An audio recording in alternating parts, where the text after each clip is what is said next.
انسانی حقوق کے عالمی اداروں نے مقبوضہ جموں کشمیر میں تعینات بھارتی فوجوں کی طرف سے انسانی حقوق کی خلاف ورزیوں کے بارے میں بار بار خطرے کی گھنٹی بجائی ہے۔ 5 اگست 2019 میں آرٹیکل 370 کی منسوخی کے بعد سے مقبوضہ جموں کشمیر میں انسانی حقوق کی خلاف ورزیوں میں بے پناہ اضافہ ہوا ہے۔ یہاں بھارتی سفاکوں کے ہاتھوں معصوم کشمیریوں کا قتل، منمانی گرفتاریوں اور تشدد ایک معمول بن چکا ہے۔ مقبوضہ کشمیر میں 5 اگست 2019 سے اب تک 566 سے زائد کشمیری شہید، 2300 کے قریب زخمی اور ہزاروں افراد گرفتار کیے جا چکے ہیں۔ صحافیوں اور انسانی حقوق کے محافظوں کو بھارتی جبر کے خلاف آواز اٹھانے کی پاداش میں تیزی سے نشانہ بنایا جا رہا ہے۔ مقبوضہ جموں کشمیر میں قابض بھارتی فوجوں کے ہاتھوں خواتین اور بچوں کو بھی نہیں بخشا جاتا۔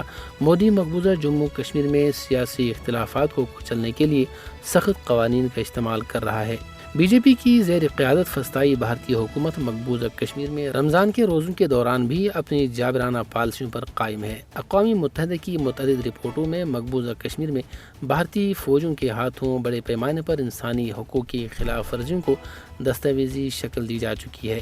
کشمیری عوام کے خلاف بھارت کی وحشیانہ کارروائیاں عالمی اصولوں کی صریحاً خلاف ورزی ہے۔ مقبوضہ کشمیر میں انسانی حقوق کی خلاف ورزیاں تنازع کشمیر کے حل سے براہ راست منسلک ہیں۔ مقبوضہ کشمیر میں انسانی حقوق کی خلاف ورزیوں کے خاتمے کے لیے بھارت پر دباؤ ڈالا جانا چاہیے۔